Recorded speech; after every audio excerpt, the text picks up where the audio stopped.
Hey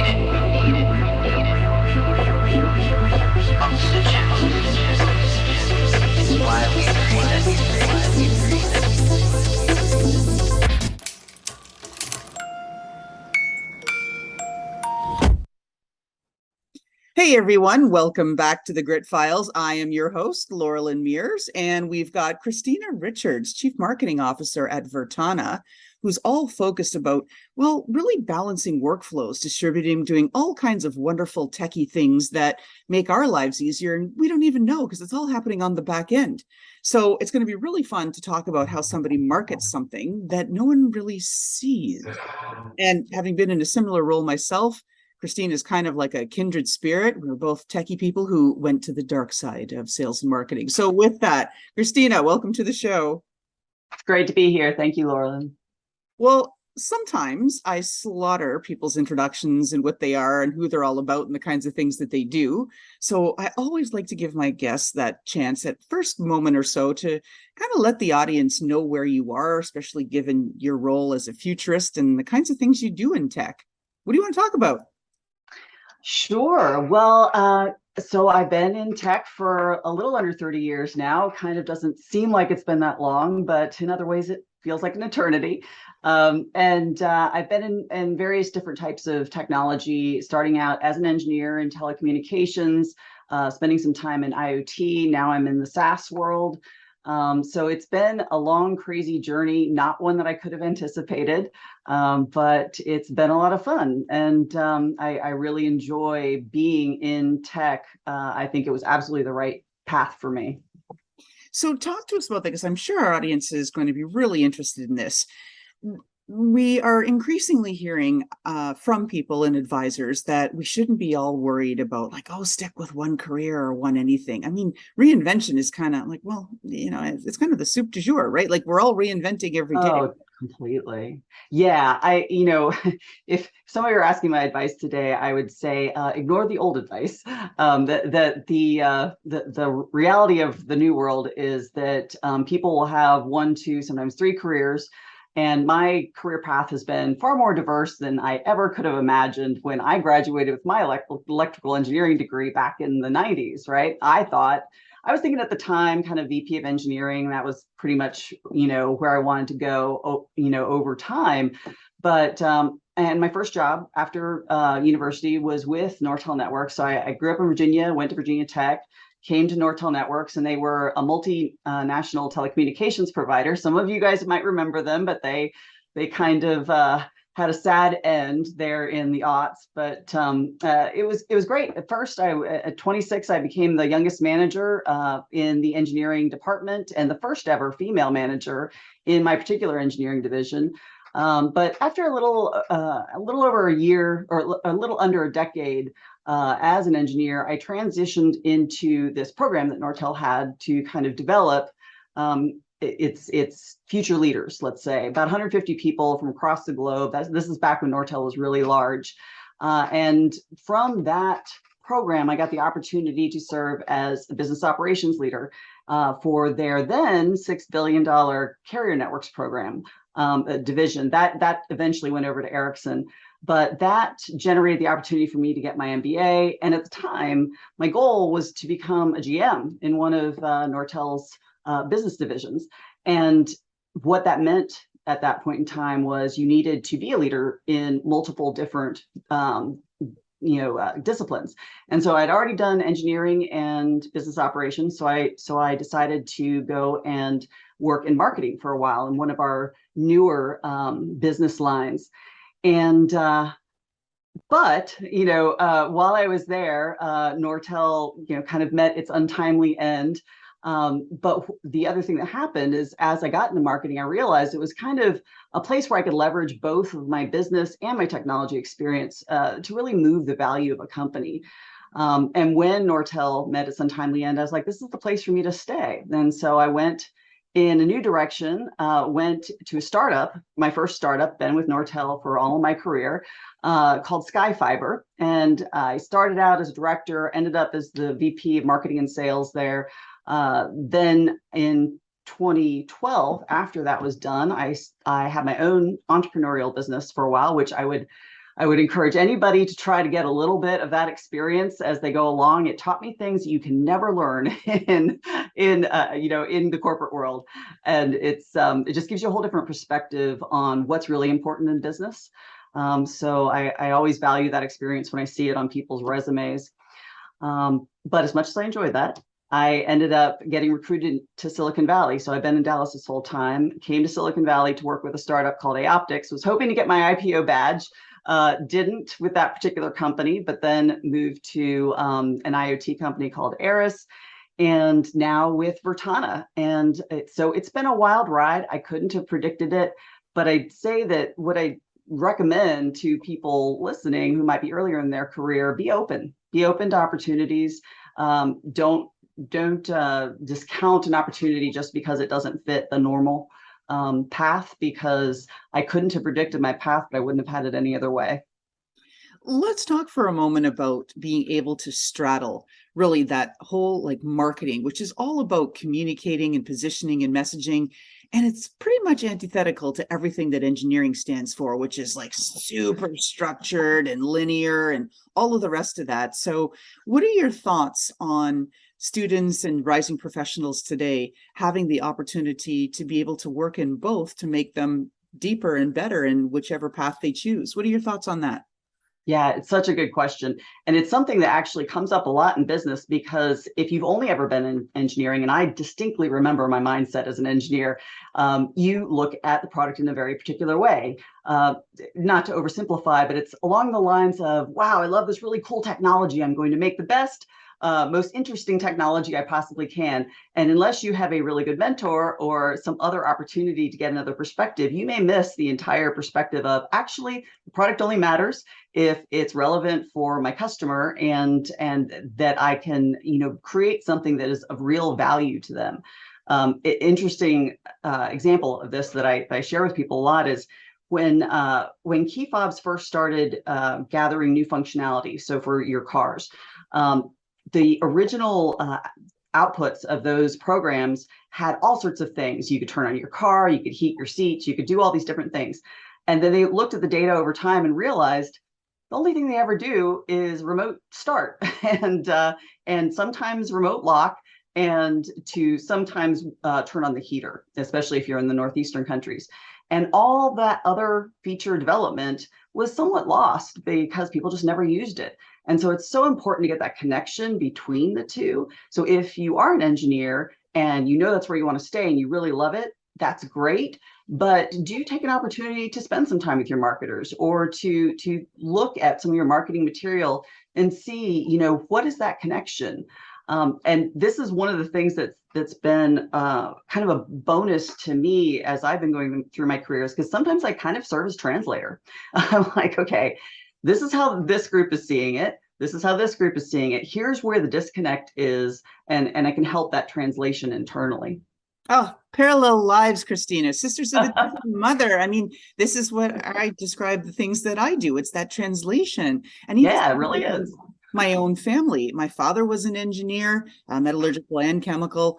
My fiance is an engineer. My brother-in-law is an engineer. And they look at me like I have two heads, right? And I'm like, oh my God, we stayed in the same job for 30 years. How is that even possible? And everything they break down, it's so linear, so tracking. And I'm like, oh, let's be a little more nebulous. Let's bring it in. So do you have fun with this, with people in your circle that are either on the super tech side or super marketing side, and kind of trying to find ways to bridge those conversations? Yes, for sure. And, I will say that especially when you're in a deeply technical company, it can be a huge advantage to have a former engineer in marketing, because they can actually understand the technology enough to communicate the value. It also can, some of my, one of the reasons I went into engineering is because math is like my thing in a weird way. And that can be a real advantage as a marketer. Your C-suite, your board, they want to be able to see your results from marketing, not as something nebulous, but as something they can track and measure. And you can leverage that experience from being an engineer in that capacity. But at the same time, that's one of the reasons that I love that I'm in marketing now, is you do get to have a little bit more of that getting in the mind of the customer. What do they care about? It is a little bit more esoteric when you're getting into thought leadership and different types of being out in the world and communicating. And you're right, it can create really interesting situations when you have two very different mindsets in the same conversation, but it's fun and I kind of enjoy that.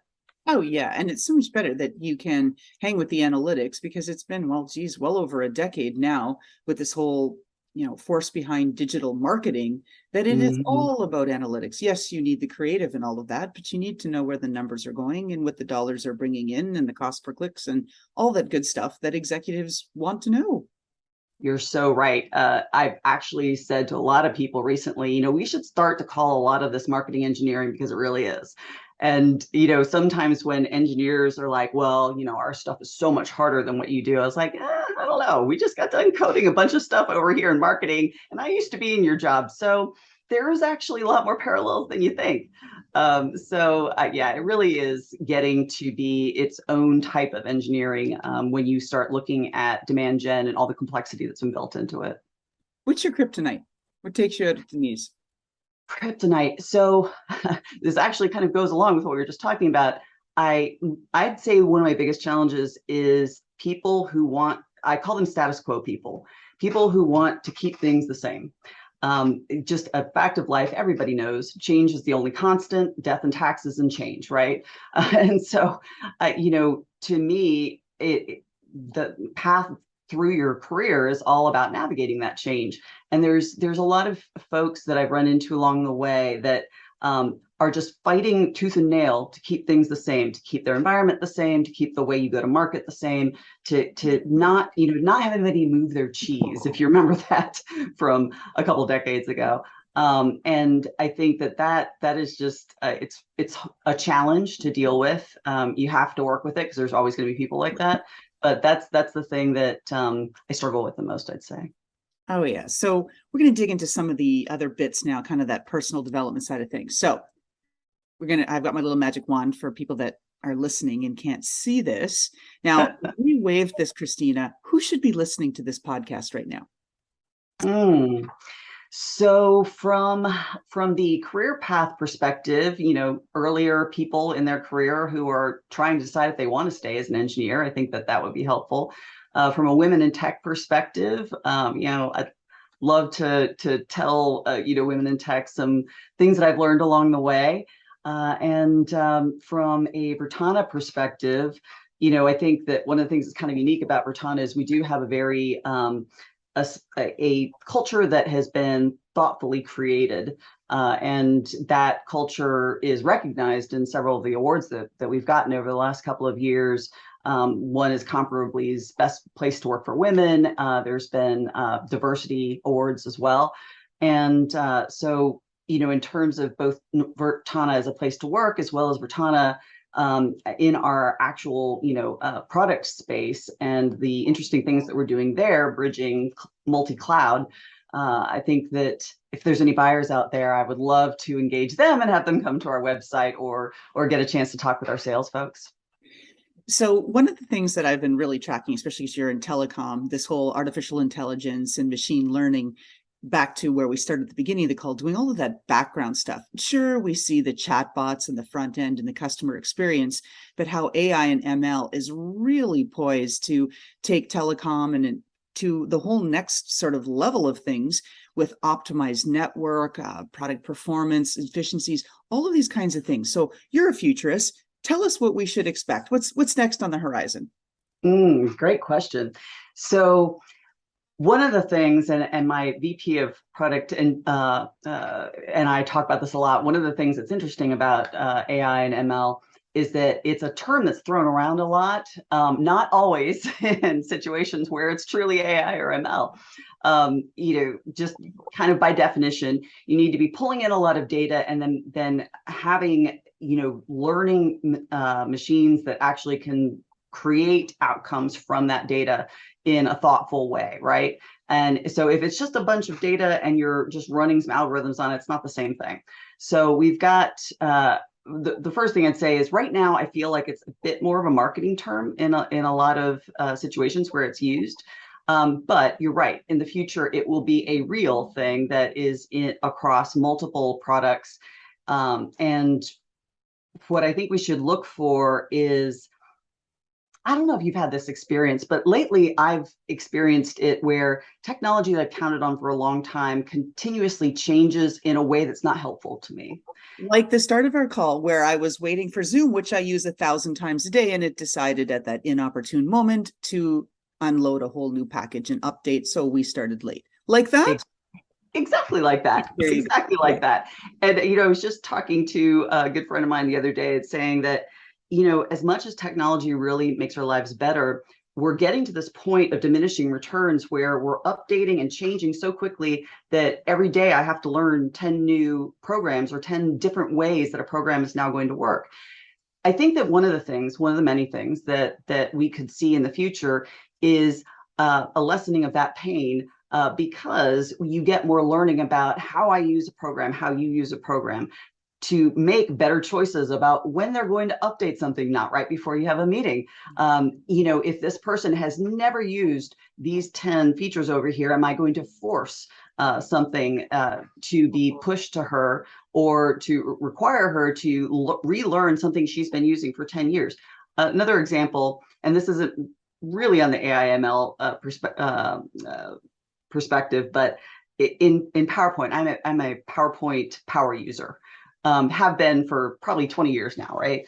And they're trying to force feed me things that would have only been useful to me in the first 2 years of using PowerPoint. And if they had a true machine learning backing up the data that I'm sure they're pulling every single day from how I use PowerPoint, they would be able to identify, okay, this user is going to get no value from these things we're pushing to her. Instead, let's only push things that elevate her this way and this way. Those are the kind of things that I would like to see soon, but that we definitely will see at some point coming through. And maybe 5 years from now, you and I will be having coffee and be like, hey, they finally got there. But yeah, it's not today. Well, we're almost out of time, so we're just going to get a couple of two more questions, and we're going to quickly squeeze them in. Christina, okay. This is my undo button. Again, people in the audience, they can't see this. I'm hitting a button. What do you undo, personally or professionally? One thing, quickly. You know what? I'm going to have to say I wouldn't undo a thing, because at times there were things that looked like mistakes, but when you get a little bit of perspective on them, there's always a reason. And like I said, I couldn't have predicted my path. At times there were things I wanted to undo, but now I know it was all necessary and it all got me to where I am today. I love the back end of that answer. We always hear on this show people wouldn't undo anything, but the way that you've described it with that rich context, I think is really powerful. Last question, Christina, bring it home. We are peeking in your closet right now, and there is a pair of footwear in there, shoes, sandals, boots, whatever it is, that personifies who you are. Describe that footwear to us and why it represents you. Oh, that's easy. My hiking boots. I'm an avid hiker. I live near redwoods. So lucky to be in the redwood forests all around me here in Northern California. And I've been all over the world. I'm an adventure seeker. I've been to New Zealand and Australia and China and Japan and Europe. And everywhere I go, I've been whitewater rafting on 3 continents. I've been paragliding. I've skydived, all the fun things. All the dangerous things, as some of my friends say. But I love it. And that's who I am. Fantastic. Thank you so much for that. Christina Richards, CMO of Virtana. Check it out. And don't forget to subscribe to our show. Thank you, Christina. You're welcome. Take care. And how about that fantastic intro by Touch Circle?